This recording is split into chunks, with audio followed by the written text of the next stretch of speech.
Welcome to the Deep Dive. We unpack complex topics, trying to get you the facts that, well, really matter. Today we're diving into Northeast Asia.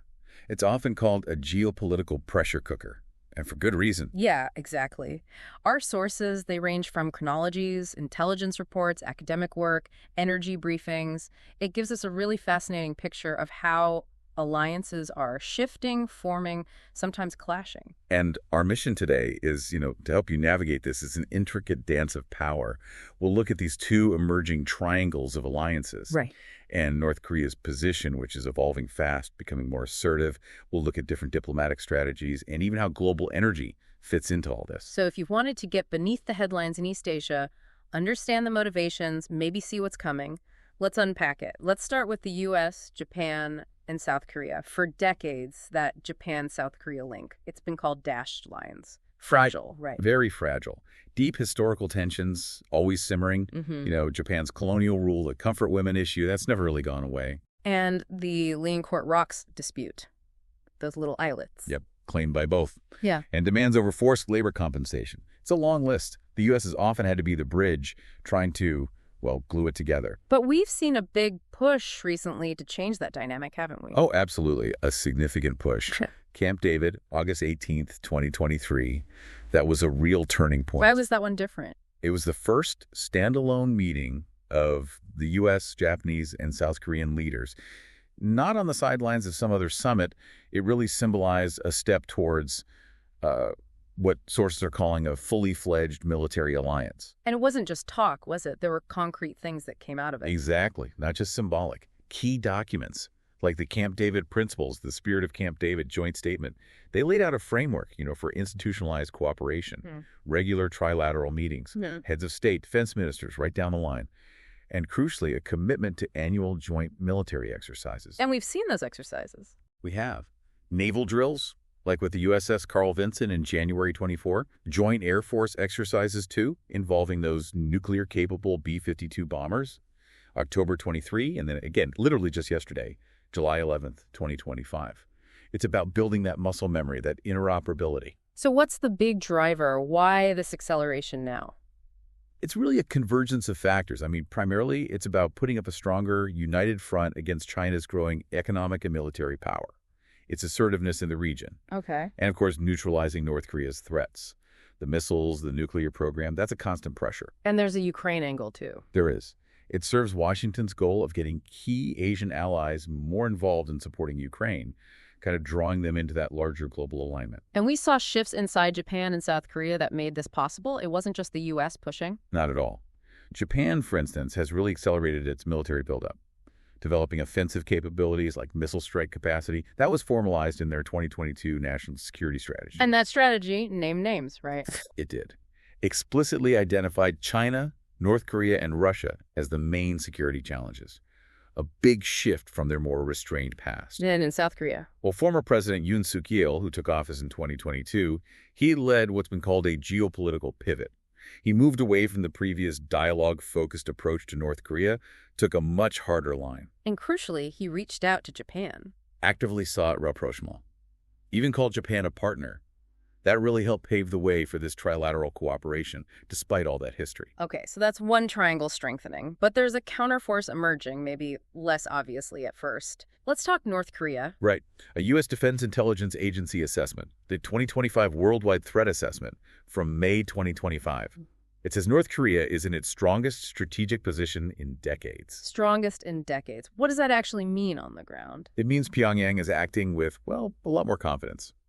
And it has the military means to credibly threaten U.S. forces, allies in the region, and even, increasingly, the U.S. homeland itself. And a big reason for this strength. A huge factor is its deepening military and economic cooperation with Russia.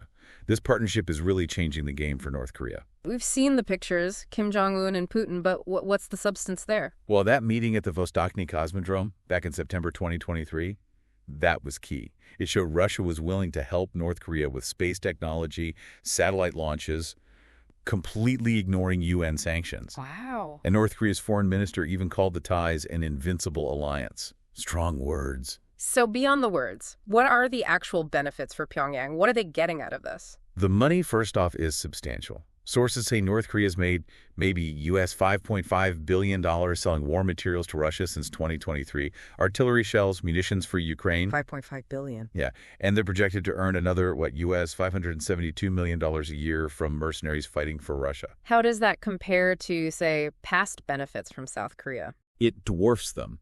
Think about the Hwasong industrial complex. That brought in maybe US $100 million a year. This is orders of magnitude larger. It gives Pyongyang serious financial independence, makes it way less vulnerable to sanctions. It really recalibrates the whole diplomatic situation. A massive financial boost. But it's not just cash, right? You mentioned technology. Exactly, and that might be even more significant long-term. Russia is, and I'm quoting here, expanding its sharing of space, nuclear and missile-applicable technology, expertise, and materials. What could that enable? Potentially big advances in North Korea's weapons programs within the next, say, 3 to 5 years. And it's reciprocal, too. Russia's apparently getting things like SA-22 surface-to-air missile systems, sophisticated air defense, plus electronic warfare gear from North Korea. And the timing seems to support this, the satellite launch. Very suggestive. North Korea launched that military spy satellite in November 2023, just 2 months after the Kim-Putin summit. Most experts suspect Russian help was involved. And meanwhile, North Korea's own programs keep advancing, despite everything. Yes. They've restored their nuclear test site. They're ready for a 7th nuclear test whenever they choose. They're producing more plutonium, more highly enriched uranium for their stockpile. And missiles. They've successfully tested solid fuel ICBMs, like the Hwasong-18. Those are much more mobile, quicker to launch. A bigger, more unpredictable threat that can reach the entire U.S. mainland. And the DIA assessment mentioned other WMDs. Yeah, it assessed North Korea probably has biological warfare programs and almost certainly chemical warfare programs. Adds another layer of threat. So as the U.S., Japan, South Korea triangle solidifies, this counter-alliance is forming. Where does China fit in? China's definitely part of this emerging counter-triangle with Russia and North Korea. You had Li Hongzong, a top Chinese official, visit Pyongyang in July 2023. Bolstering ties. Is it as cohesive as the other triangle? Some Western experts doubt it has the same level of cohesion, but Beijing's goal seems clear. Use this regional grouping to monitor Japan and South Korea, yes, but also importantly to try and drive a wedge between Washington and its Asian allies. And Russia's reinforcing this. Just yesterday, July 12, 2025, Russian Foreign Minister Lavrov was in North Korea, and he issued a warning, basically telling the U.S., South Korea, and Japan not to form alliances targeting North Korea or Russia, citing their own increased military activities as justification. It's a clear pushback. Which brings us back to South Korea and this diplomatic tightrope. We talked about former President Yoon's hard line, but there's a new president now, Lee Jae-myung, since July 2025. How's his approach different?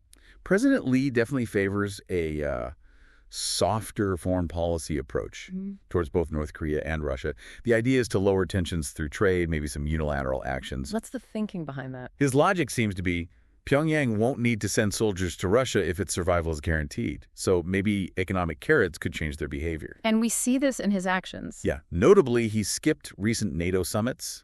Yoon, his predecessor, had really doubled down on NATO ties, which some felt was provoking North Korea. So it's a noticeable shift in Seoul's foreign policy. Okay, different approaches. But will Lee's softer strategy actually work any better than Yoon's hardline one did? That's the million-dollar question, isn't it? Yeah. Yoon's approach clearly didn't stop North Korea sending troops and weapons to Russia. But the sources we have suggest Lee's softer approach is equally unlikely to succeed. Why not? Because North Korea gets so much more from Russia now, financially, technologically, than South Korea could ever realistically offer. Old inducements, new ones, it doesn't matter. Pyongyang, as the sources put it, retains a veto over how to use its forces.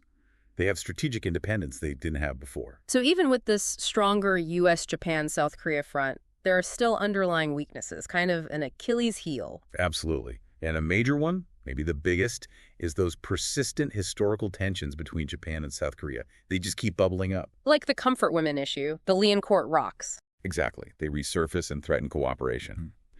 Early 2024, you had disappointment in South Korea over Prime Minister Kishida's offerings at the Yasukuni Shrine, seen as honoring war criminals. Yeah. Then protests when South Korean lawmakers visited the disputed rocks. And the Fukushima water release. Huge public outrage in South Korea, even though the IAEA approved it. These emotional issues run deep. We've even blocked broader summits involving Japan, China, and South Korea in the past. Domestic politics play a big role, too, it sounds like. A huge role. In South Korea, Yoon's approval rating tanked down to 29% by early February 2024, partly because people felt he gave away too much to Japan, straining ties with China and North Korea. And he faced a hostile parliament. Yes, the opposition kept their big majority in the April 2024 elections. So he was basically facing legislative gridlock for the rest of his term. That really limits what a leader can do internationally. And it's not just South Korea with internal political risks.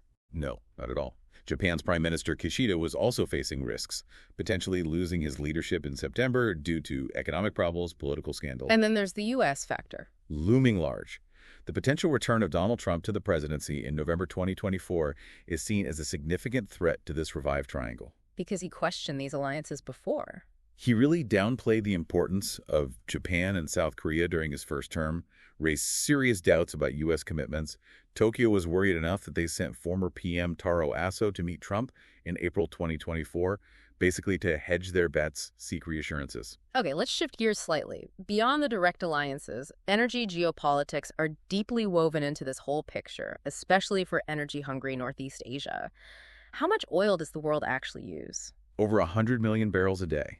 And that figure was expected to keep rising through 2023, 2024. What's interesting is there's no clear timeline for peak oil demand yet, despite all the talk about transition. And a lot of that demand growth is in Asia. Yeah, especially with China reopening post-pandemic.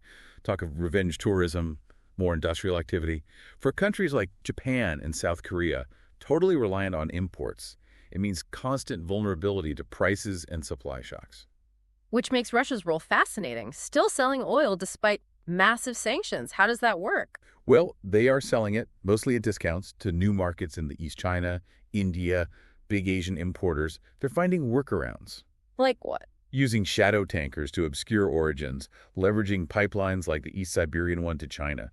The bottom line is Russia desperately needs that oil revenue to fund its war in Ukraine. And for Asia, it offers a cheaper, though obviously controversial, energy source. And Russia using natural gas as a weapon against Europe, what did that teach us about energy security? It absolutely turbocharged Europe's push for renewables. It was a direct reaction, enhance energy security, cut dependence on Russian gas, so it sped up the energy transition there. But Europe is still importing Russian energy. That's the uncomfortable truth, yeah. Europe still imports liquefied natural gas, LNG, from various places, including, believe it or not, Russia itself. It just shows how hard it is to untangle these dependencies quickly. A lesson for Northeast Asia, too. What about nuclear energy in this mix? Seen as key for decarbonizing, but it has issues. It's definitely seen as crucial because it's zero-emission power. You see new plants being built. China, Saudi Arabia, France, Sweden are pushing ahead. But the challenges? Huge challenges. It's incredibly expensive to build, prone to massive cost overruns, and it still has a big PR problem. Public safety concerns linger, especially post-Fukushima. Germany, for example, remains firmly against it. So it's this powerful tool, but very difficult to deploy smoothly. And finally, looking globally, what about Africa in this energy picture? A big challenge there is that Western governments, financial institutions, they're reluctant to fund new fossil fuel projects in Africa. Why is that a problem? Because many African countries still lack full energy access. They need more energy for basic economic growth, development, and this reluctance creates this global imbalance where the transition to EVs and renewables is happening very unevenly. And that could eventually affect global markets. Indirectly, yes. Slower energy development in large parts of the world could impact overall global demand and supply balances long term, which eventually ripples back to affect prices and availability for major importers, like those in Northeast Asia. So pulling it all together, what we've really seen in this deep dive is just how interconnected everything is in Northeast Asia. It's incredibly complex. Totally. You have the U.S., Japan, South Korea alliance getting stronger, but then North Korea's strategic position improving dramatically, largely thanks to Russia, and this constant, delicate dance of diplomacy. Nothing happens in a vacuum there. Every action seems to have an equal and opposite reaction, doesn't it? Pretty much. And then you layer on the global energy currents. Russia's still exporting oil and gas, the bumpy road of the green transition. It just makes it crystal clear how tied together strategy and energy security really are. It's always under the surface. It really leaves you thinking, in a world where these alliances seem both stronger and yet more fragile, where lines shift constantly, how do nations actually secure their futures? Especially when, as we saw, domestic politics can swing things just as much as international deals. And what about those hidden dependencies, like energy? What unseen forces are quietly shaping the moves on this global chessboard? Profound questions. Definitely something to keep thinking about as things continue to evolve. Absolutely. Thanks for joining us on this deep dive.